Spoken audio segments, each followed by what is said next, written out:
quero convidar você nesta hora a abrir sua Bíblia comigo. Um livro muito pequenino. Se você for muito rápido para folhear a sua Bíblia, quase que ele passa desapercebido. E ele é o livro do profeta Ageu. Quero que você leia comigo no capítulo 1. Fala assim, na tradução que eu uso. No segundo ano do rei Dario, no sexto mês, no primeiro dia do mês, veio a palavra do Senhor por intermédio do profeta Ageu a Zorobabel, filho de Sealtiel, governador de Judá, e a Josué, filho de Jeozadaque, o sumo sacerdote, dizendo assim: assim diz o Senhor dos exércitos, este povo diz, não veio ainda o tempo em que a casa do Senhor deve ser edificada. Veio, pois, a palavra do Senhor por intermédio do profeta Ageu, dizendo: é para vós tempo de vocês habitarem em vossas casas apaineladas, casas luxuosas, requintadas, enquanto esta casa, ele estava se referindo à casa do Senhor, enquanto esta casa fica deserta. Note, uma casa deserta. Será que você pode repetir? Uma casa deserta? Para fixar, uma casa deserta. Essa era a questão aqui. A questão é que esses a quem o profeta estava falando, eles estavam muito preocupados com questões pessoais. E não há nada de errado você se preocupar com coisas por questões pessoais, mas desde que você não tire da ordem das prioridades, desde que você não inverta as prioridades na sua vida, desde que você não se esqueça que a sua vida, ela não se resume somente numa vida passageira, numa vida onde você vive e aproveita tudo que esta vida pode lhe dar, tudo que Deus pode lhe dar, e você não se preocupa com a vida espiritual. Tem muitas pessoas que vivem nos dias de hoje, vivem suas vidas, viveram suas vidas, os que muitos já se foram, preocupados com a sua subsistência, com aquilo que é importante para si, mas acabaram deixando as coisas do reino de Deus, as coisas espirituais, em segundo plano. E esta era a repreensão, a exortação do profeta Ageu a esse povo, mostrando que eles estavam preocupados com as suas casas, enquanto a casa do Senhor, ela estava deserta. Verso 5, ora, assim diz o Senhor dos exércitos, aplicai os vossos corações aos vossos caminhos. Apliquem os vossos corações na sua caminhada. Semeais muito, vocês plantam muito, mas vocês recolhem pouco. Comem, mas não vos saciam. Comeis, mas não vos saciais. Vestis-vos, mas ninguém se aquece. Aquele que recebe salário, recebe para pô-lo num saco furado. Ou seja, Deus estava dizendo através do profeta que eles trabalhavam, eles plantavam, eles investiam seus recursos, mas nunca tinham nada.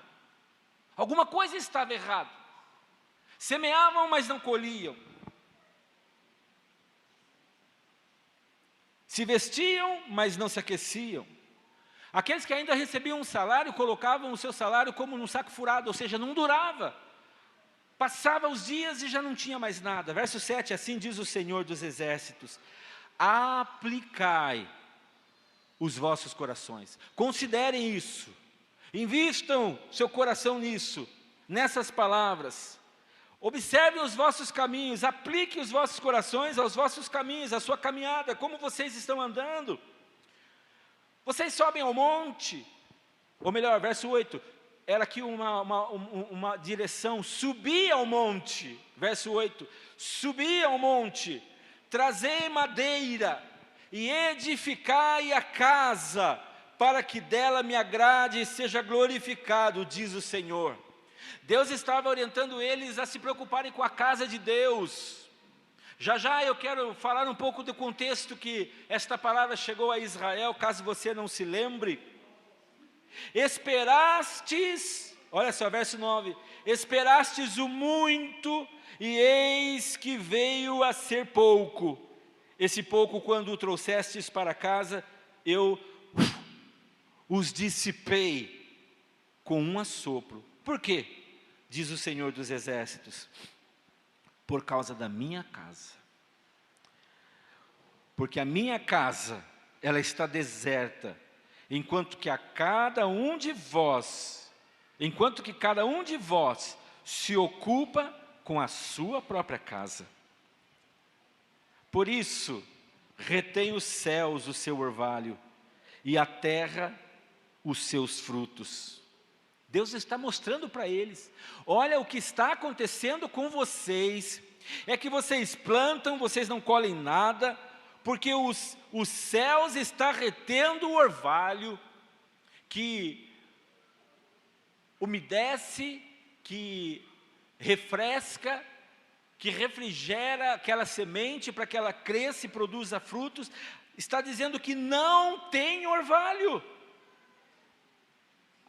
Verso 11, fiz vir a seca sobre a terra, e sobre os montes, sobre o trigo, e sobre o vinho novo, sobre o azeite, e sobre o que a terra produz, como também sobre os homens, sobre os animais, e sobre todo o trabalho das vossas mãos. Então ouviu Zorobabel, filho de Sealtiel, e Josué, filho de Josadaque, sumo sacerdote, e todo o resto do povo ouviram a voz do Senhor seu Deus, e as palavras do profeta Ageu, como o Senhor seu Deus o tinha enviado, e temeu o povo diante do Senhor.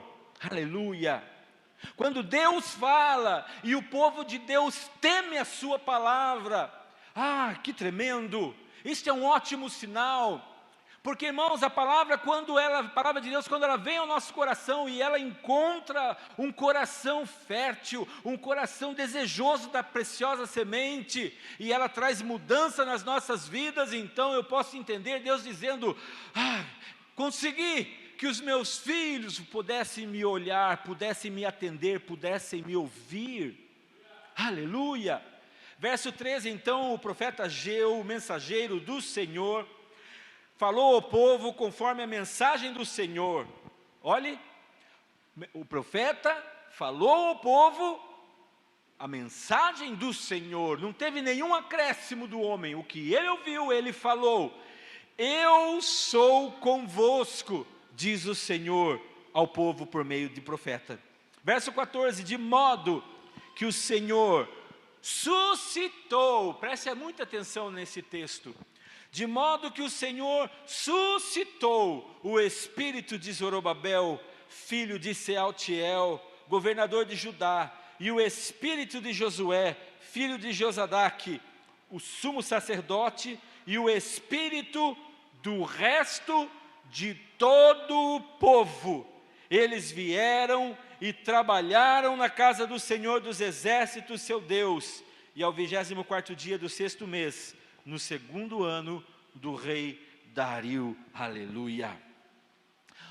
Amados, o contexto aonde passa essa história, nos conta que a cidade de Jerusalém estava debaixo de escombros. Seus inimigos haviam cercado a cidade, dominado a cidade. O povo de Israel havia sido levado cativo junto aos seus inimigos, foram viver longe da sua terra, foram viver como prisioneiros dos seus inimigos. Perderam a oportunidade, o privilégio, a chance de usufruir da sua própria terra. Mas olha só, quando eles voltam, a Bíblia, esse contexto está falando pós-exílio babilônico, quando eles retornam para Jerusalém, uma parte do povo retorna para a sua cidade, saem do cativeiro e volta. Quando eles chegam ali na cidade, os muros daquela cidade, eles estavam destruídos, eles estavam quebrados. Diz o texto que as suas portas estavam queimadas a fogo.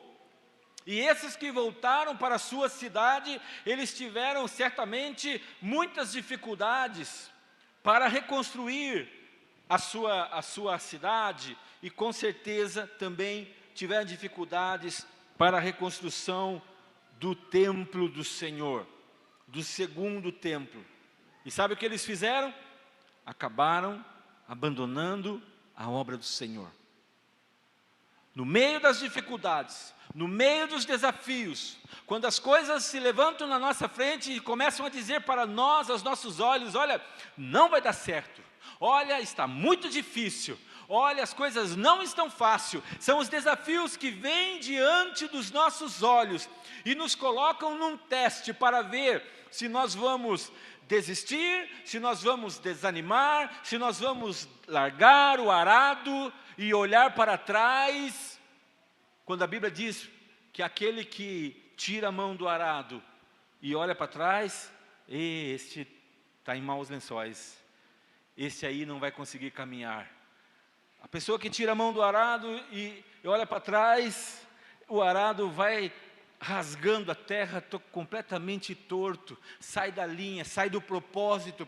Era justamente isso que estava acontecendo.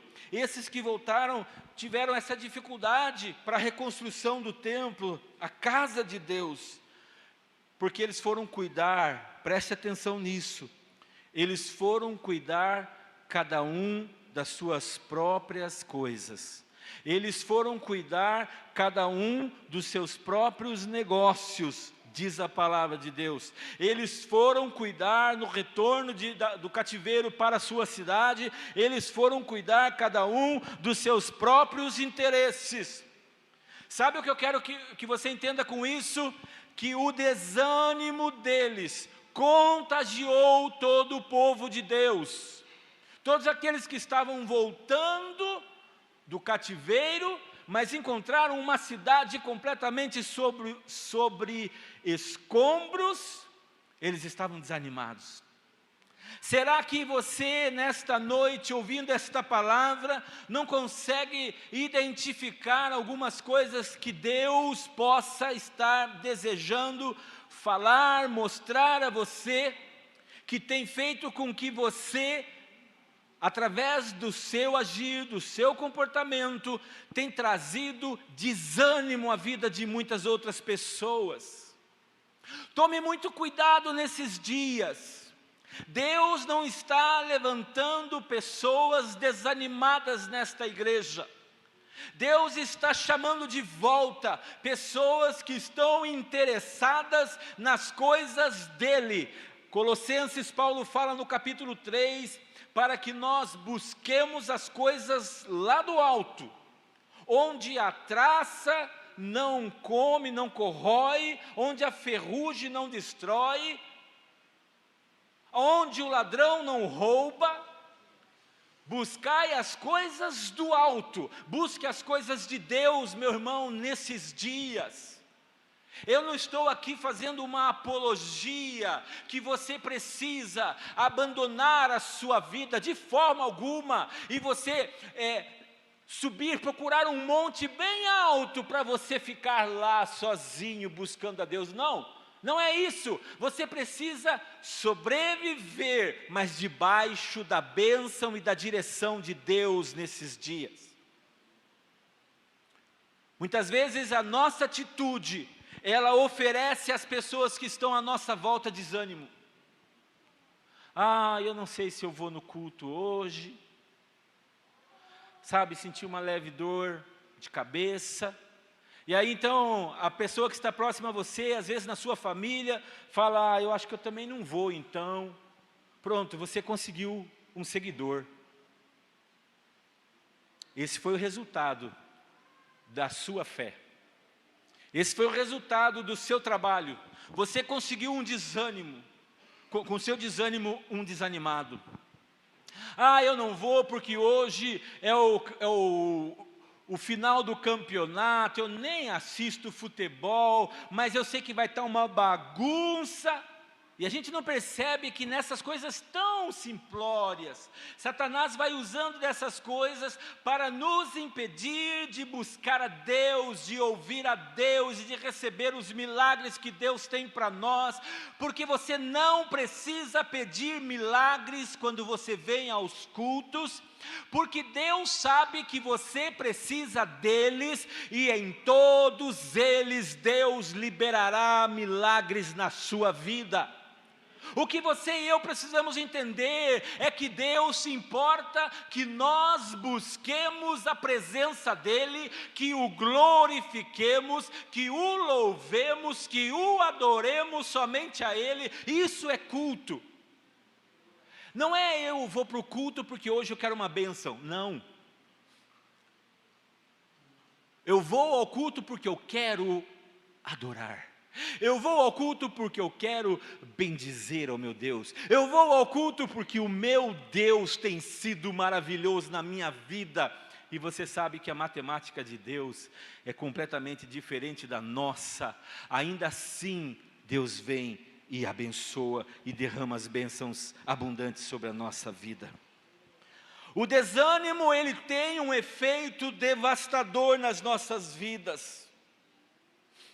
Um grupo de pessoas desanimadas, elas só enxergam as dificuldades.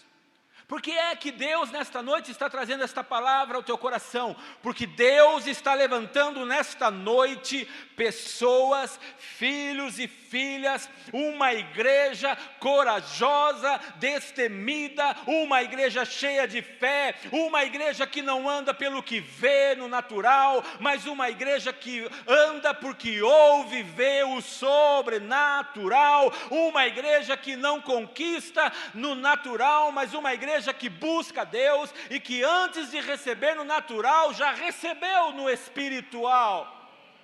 Deus está atrás de pessoas como Josué e Caleb, que enquanto todos os 12 espias, eles eram um deles, eles vão avistar a terra que Deus havia prometido para Israel. Enquanto dos 12, 10 voltam dizendo, olha, a terra realmente ela é top, é a terra que nós precisávamos, mas não vai dar certo, nós não vamos conseguir. O que é que tem saído, querido irmão, da sua boca? Quais as declarações, quando a Bíblia nos fala que a palavra, a nossa boca, a nossa língua, ela tem poder para matar e para destruir. A nossa língua, ela tem poder para abençoar e para amaldiçoar. Muitas coisas que você não conquistou na sua vida ainda, foi porque você não soube usar as declarações de fé através da sua língua, da sua boca.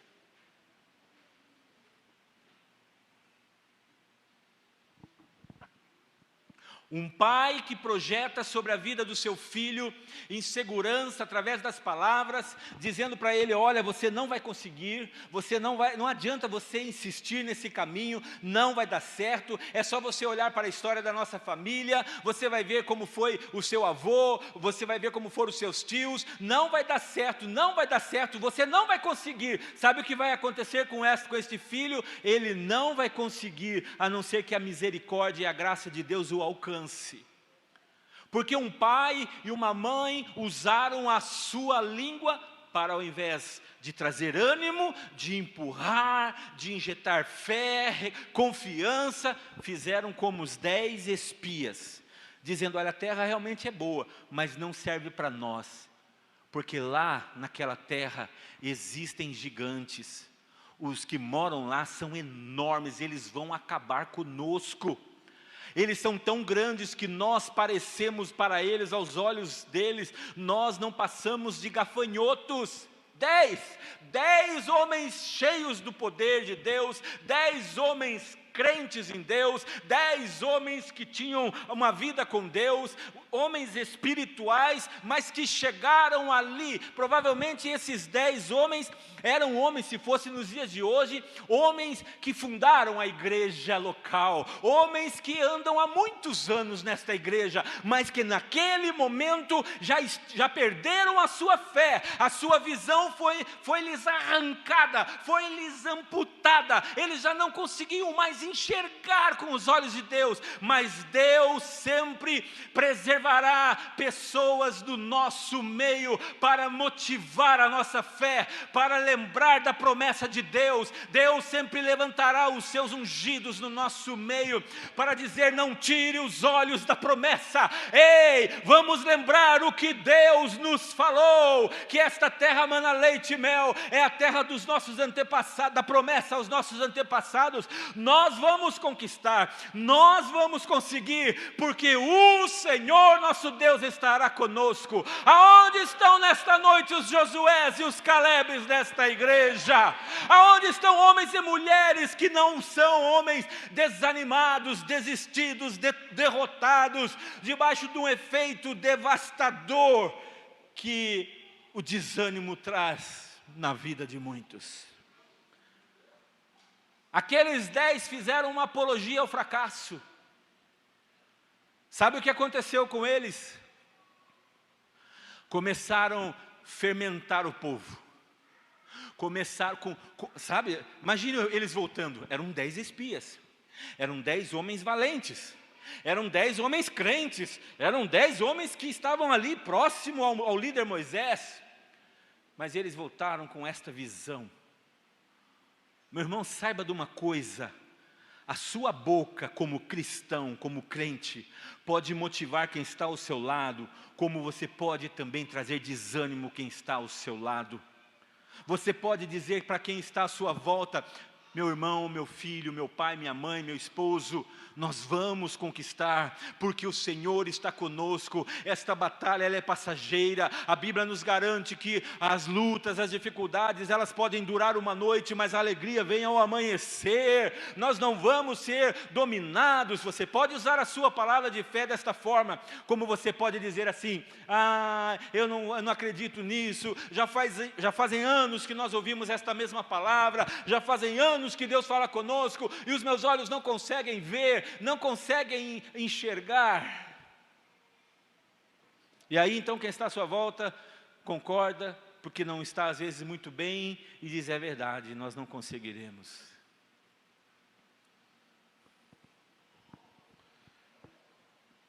Muitos aqui na história do povo de Israel, no retorno deles do cativeiro, muitos se encontravam desta forma. Estavam oferecendo muitos motivos para não se envolverem com a obra de Deus. Estavam ali despendendo toda a sua energia na sua própria causa. Será que hoje você não tem despendido toda a sua energia nas suas coisas?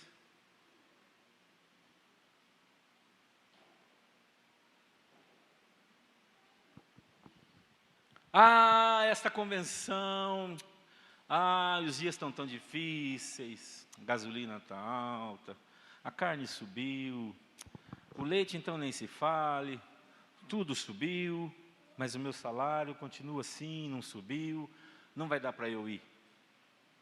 Que fé é esta? Que fé é esta? Eu estou falando para minha família, dizendo assim: em janeiro de 2023, nós vamos todos para Bogotá, Colômbia, na convenção internacional. Deus fez um milagre na nossa última ida para lá.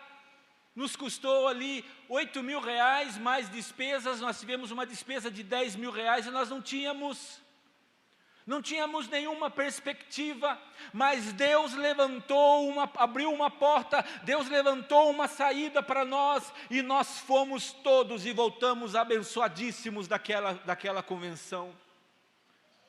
Deus está esperando você se levantar, exatamente como diz o verso 14, de modo que o Senhor suscitou. Eu espero, meu irmão, que nesta noite Deus suscite o seu espírito, como fez com o espírito de Zorobabel, filho de Sealtiel, governador de Judá, e o espírito de Josué. Aqui não é o Josué de Caleb, é outro Josué aqui, filho de Josadaque, sumo sacerdote, e o espírito do resto de todo o povo. Eles vieram e trabalharam na casa do Senhor dos exércitos, o seu Deus. Aleluia.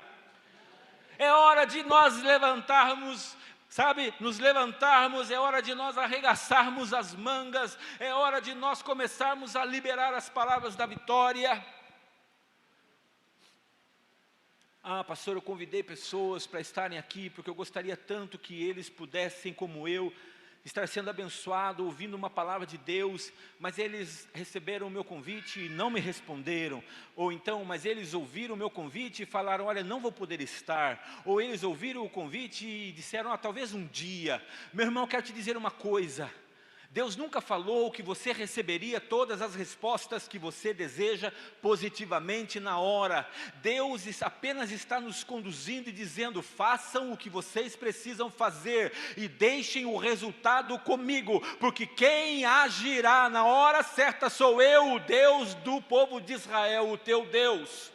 Apenas faça isso, apenas deixe-se ser usado, apenas seja um instrumento, apenas se mova em fé, apenas entre debaixo da nuvem, apenas diga, Senhor, eu não tenho forças em mim para eu lutar contra este pecado, Senhor, eu não tenho força e nem estratégia para vencer esta luta que eu estou vivendo na minha casa, mas eu creio que o Senhor é Deus poderoso, eu creio que a tua palavra é a verdade, portanto eu vou crer e vou continuar caminhando. É aqui a orientação do Senhor para eles, que aplicassem o seu coração no caminho que eles estavam andando. Aplique seu coração, comece a caminhar com Deus, comece a andar em obediência a Deus, nas pequenas coisas, e você vai ver que as portas vão se abrir sobre a sua vida. Esse povo, quando abriram os seus olhos para a palavra do profeta Ageu, quando eles começaram a perceber que eles estavam tão entusiasmados com eles mesmos, eles falaram, não, alto lá, Deus falou conosco, é tempo de nós voltarmos. Eu não vou ter tempo, mas você pode ler o capítulo 2 de Ageu, e você vai ver o capítulo 2 e até o final, você vai ver o que Deus fez na vida do povo de Israel. Deus quer operar milagres, sim, na sua vida. Comece a se levantar e a declarar palavras de fé. Você é um homem cheio do Espírito de Deus, porque nesta noite Deus suscita o teu espírito, meu irmão. Você é uma mulher cheia do Espírito Santo de Deus, porque nesta noite Deus suscita o teu espírito para levantar você e fazer de você uma grande mulher, um grande homem. Deus vai operar milagres na tua família que está aqui nesta noite. Você precisa crer nas promessas que Deus está liberando nesta noite sobre você. Amém.